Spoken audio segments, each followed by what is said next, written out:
สวัสดีครับสวัสดีครับคุณเลียมครับสวัสดีครับ So here on JOOX Pops, we have a very special guest, a very fine and talented actor, Liam Cunningham. How are you?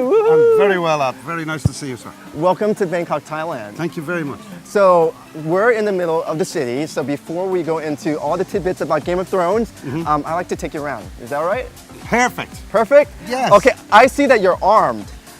Yes, what do you have here? I'm riddled with cameras, all sorts of lenses.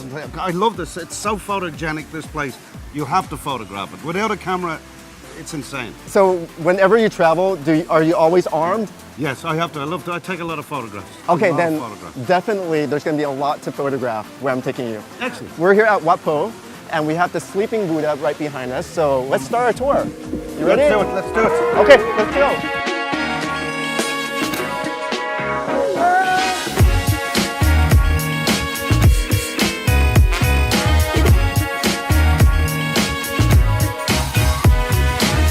Okay, so we're gonna go in. This is a lying Buddha. Come on, Sean. So your son's here with you too. Yes. I like that. If I had the opportunities that I did not have the opportunities that I can give him, so I try and bring him everywhere. I pull him out of school. Sean, is this your first time in Thailand? Oh, okay. Come on. He was a baby last time. Come on, come join us. So this is probably one of the biggest sleeping Buddhas in Thailand. We're here at Wat Pho. We're actually behind the Grand Palace. It's enormous. Yes, it is. It's worth taking pictures right now. I want to do crazy. that.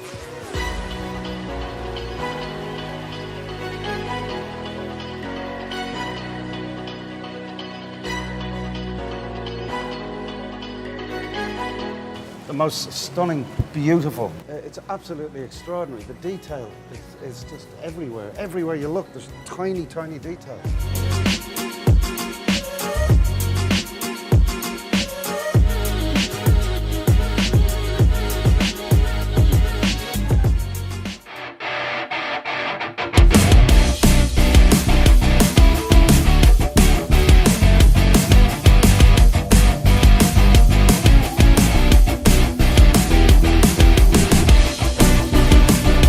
So Davos, are you ready to hit the waters? Let's do it. I was the captain of a boat, so I should be. I might take over the. I might drive. No, I'm joking. I don't want to kill us all. So we're going to take a 20-minute ride down the river and come back, and then we have this beautiful restaurant that we're going to go to right after that, and then I'm just going to have all the tidbits from you, right? You're the perfect host. The perfect host. Awesome. Okay, let's do it. We're going to go down the deck.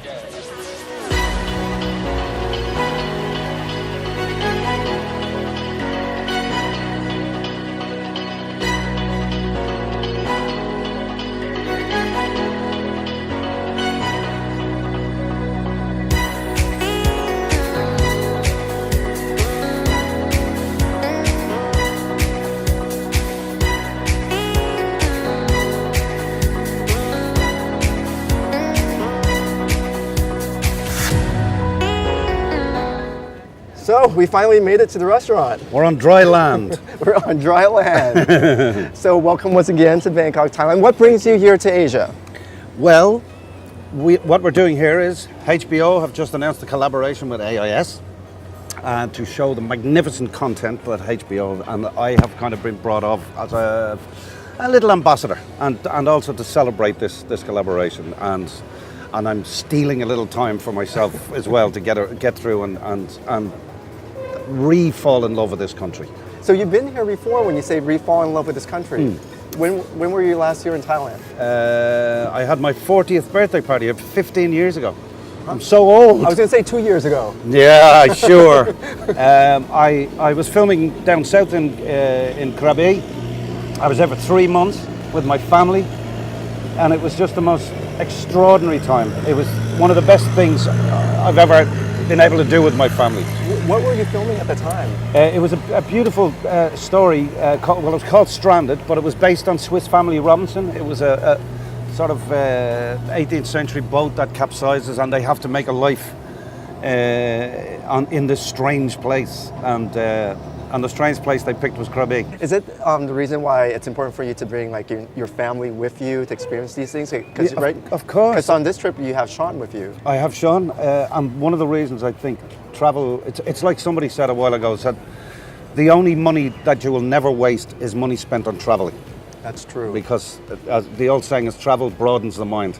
And I'm embarrassed to say it, I was 22 years old, I was married before I was on an airplane. It's embarrassing.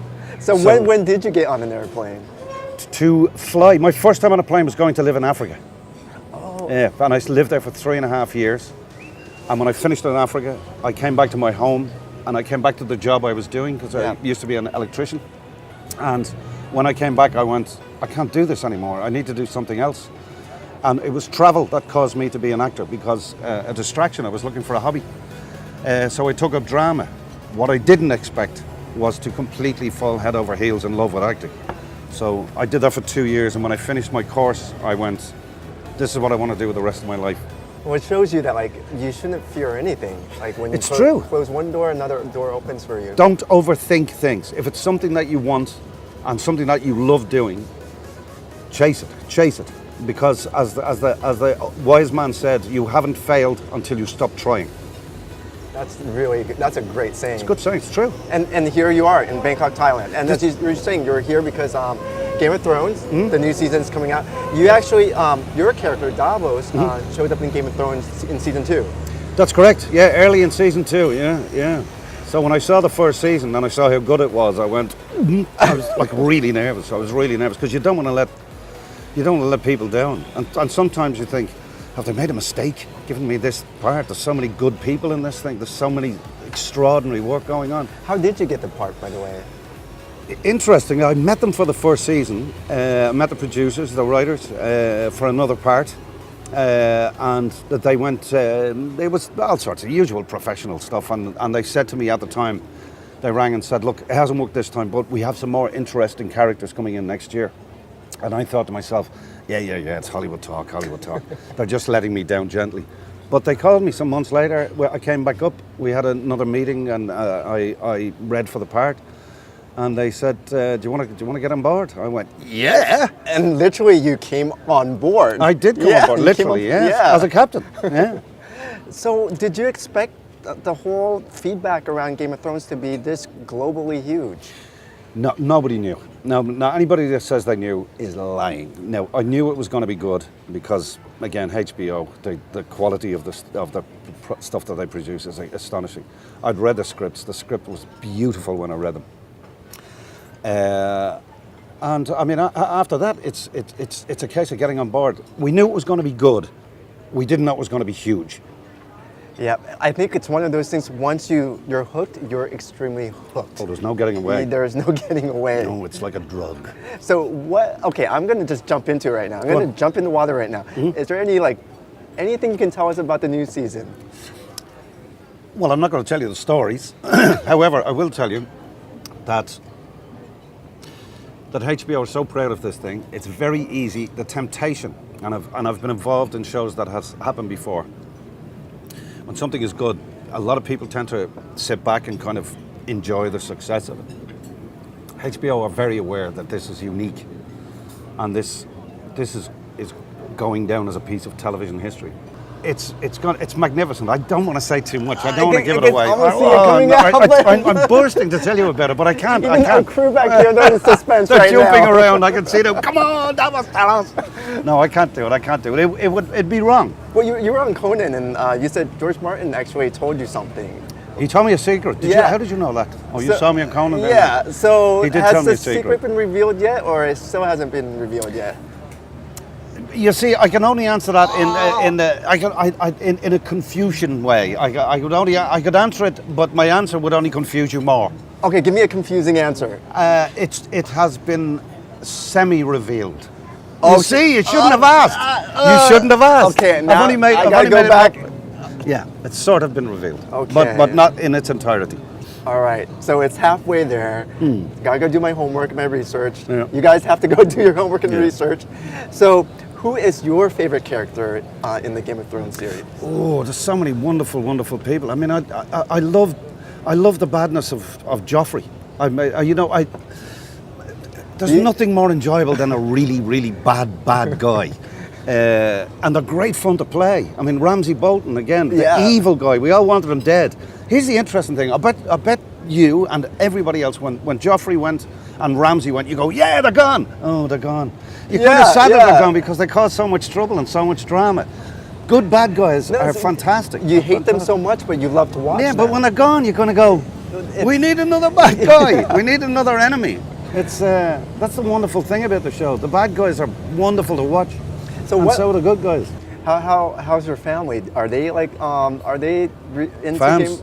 Fans of Game of Thrones as well. We all, including this young man, we all sit on the sofa at the same time and watch it because I get to see it at the same time as you. Oh, okay. That's true because you don't see the other storylines. No. Well, I don't get advanced copies or any of that. Barack Obama gets advanced copies. I'm not sure they'll send them to Trump, but Barack Obama used to get advanced copies. Really? Yeah, on DVD ahead of. I complained. I said, "How come he's getting it?" And they said, "He's the president." Oh, okay. Well, we're on JOOX, and one of our shows, obviously that we're on right now, is JOOX Pops, and our huge audience are avid music listeners. So I was wondering, who would your character? What would be the top 3 artists or songs he would listen to? What would Sir Davos listen to? Sir Davos would listen to exactly what I'd listen to. Oh, really? Yeah, I'm a big Elbow fan. You know Elbow? No. English band, fantastic band for grown-ups. Who else do I like? Who else? My son's been introducing me to a little bit of hip-hop and stuff. So, although I like a bit. We're going to try and see a Tribe Called Quest. With Q-Tip and all that. I've been a fan of Q-Tip. Old school. Yeah, old school. Not that old, man. Well, not that old. That's new for me. I don't know. Maybe he'd listen to a bit of Frank Sinatra. Currently, I'm not a big fan of the kind of one-hit wonder brigade that come in. I kind of like the classics, but that's everything. I still listen to punk. I was a punk. In the 70s, I was a punk. I was a punk rocker, so I was a big Sex Pistols fan and nice. The Clash. So top playlist for Liam Cunningham would be maybe London Calling. Oh, nice. And the Clash.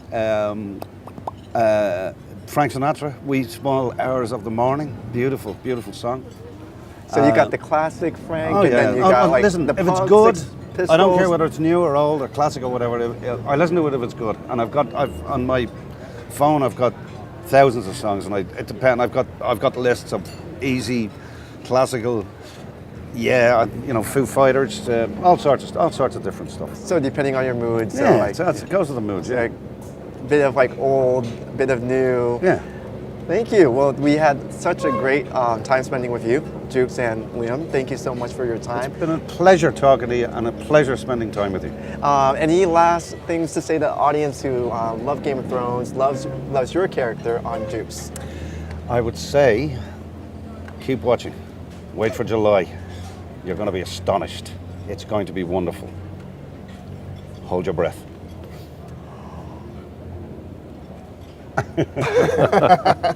All right, it's time for us to enjoy dinner. Fantastic. Let's Thank eat. you.